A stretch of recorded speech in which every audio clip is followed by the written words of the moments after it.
Alors, nous allons poursuivre nos apprentissages sur les groupes sanguins.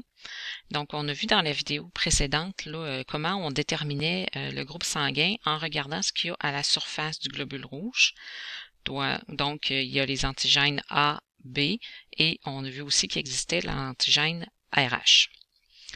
Donc, certains d'entre vous ont peut-être remarqué là, que sur les images ici dans l'introduction, il y a d'autres choses autour des globules rouges qui semblent flotter, là. Donc, ce sont ce qu'on appelle des anticorps. Et vous voyez ici, on voit anticorps anti-B, anticorps anti-A.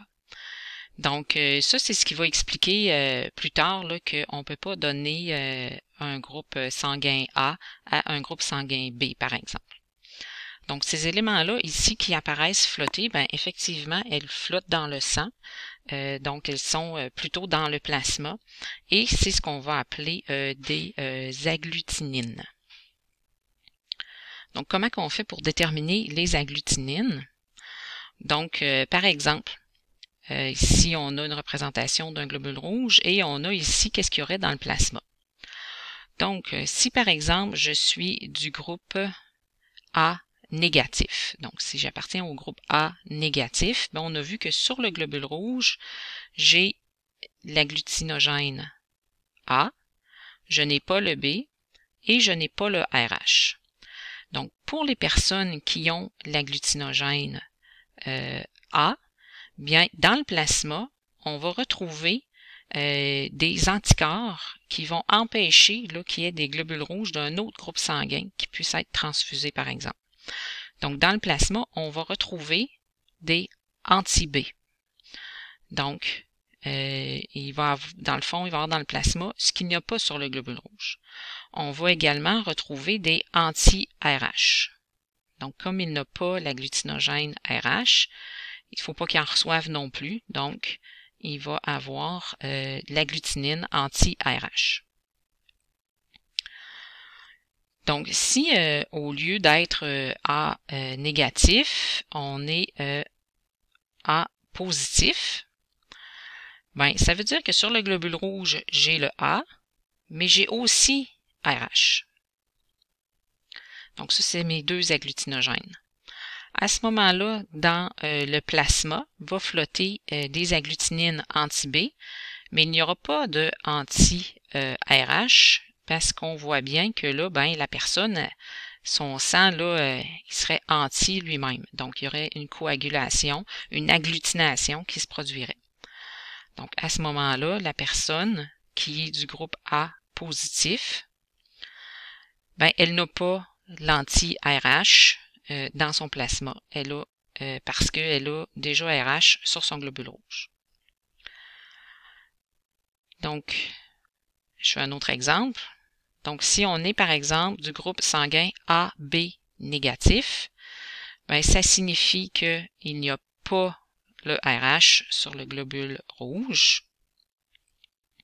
Par contre, il y a la présence de A et de B. Donc, à ce moment-là, il ne peut pas avoir anti-A et anti-B ici. Donc, je vais retirer anti-B. Par contre, il va y avoir anti-RH dans le plasma.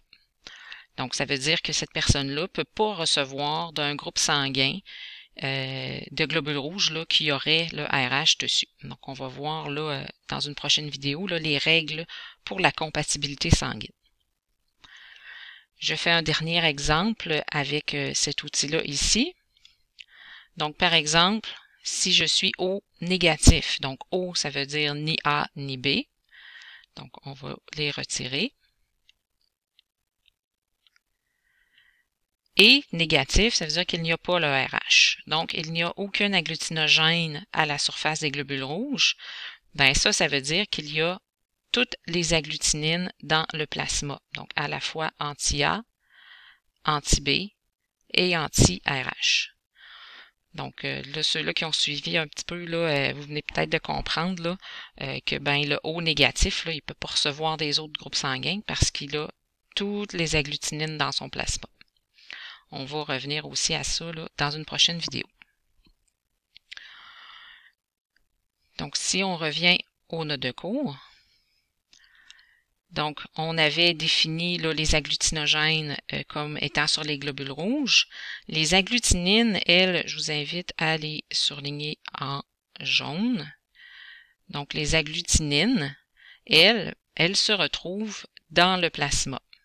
Donc, la localisation, là, c'est qu'elles flottent dans le plasma.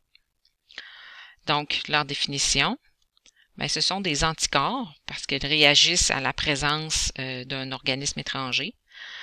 Donc, anticorps spécifiques qui servent à contrer les agglutinogènes étrangers. Donc, il y a 3 types d'agglutinines. Donc, dans le fond, c'est le complément de ce qu'on avait dans les agglutinogènes. Donc, il y a anti-A, anti-B et anti-RH pour les agglutinines. Donc, 3 agglutinogènes et les 3 agglutinines équivalentes. Donc, dans le tableau de la page suivante, on avait déjà complété la colonne là, qui concernait les agglutinogènes. Donc, on va maintenant compléter celle-là qui concerne les agglutinines. Donc, les agglutinines qui sont dans le plasma. Donc, si je suis du groupe sanguin A négatif, on a dit il y a sur les globules rouges seulement le A. Ça veut dire que pour les agglutinines, il va y avoir anti-B et anti-RH. Donc, il va y avoir dans le plasma les anti que je n'ai pas sur le globule rouge. Donc, si je suis A positif, j'ai A et RH sur le globule rouge. À ce moment-là, il y aura seulement anti-B dans le plasma.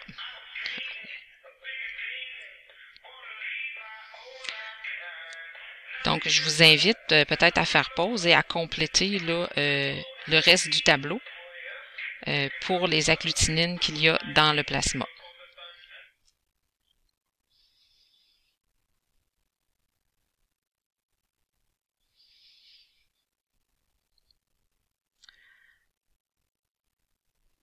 Donc, si vous avez fait pause, vous avez peut-être complété là, tout le tableau ou vous avez peut-être été embêté à certains endroits. Donc, ici, B négatif, seulement B sur le globule rouge. Donc, je vais avoir à la fois anti-A et anti-RH dans le plasma. B positif, comme j'ai déjà B et RH, il y aura seulement anti-A dans le plasma.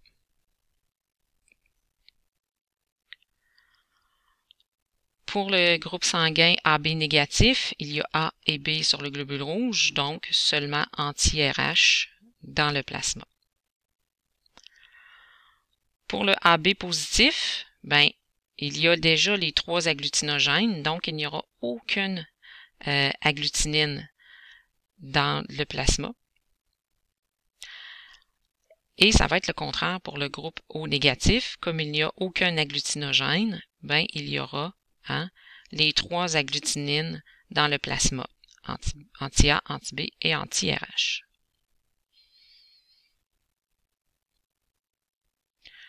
Pour le O positif, il y a seulement RH ici sur le globule rouge, donc seulement le facteur RH. Donc, dans le plasma, il y aura anti-A et anti-B qui ne sont pas là, sur les globules. Donc, ça complète là, la façon dont sont identifiés les groupes sanguins et qu'est-ce qu'il y a comme anticorps dans le plasma. Donc, on termine cette partie-là des notes de cours en indiquant qu'au Québec, les groupes sanguins les plus courants, c'est le groupe O. Même que, si on pourrait spécifier, c'est le O positif qui est plus présent encore que le O négatif. Et celui-là qu'on voit le moins souvent, c'est le groupe sanguin AB. Et puis, les groupes sanguins sont déterminés de façon génétique. Donc, c'est vos parents là, qui, dans le bagage génétique, qui vous transmettent, là, vont vous transmettre l'information génétique concernant le groupe sanguin.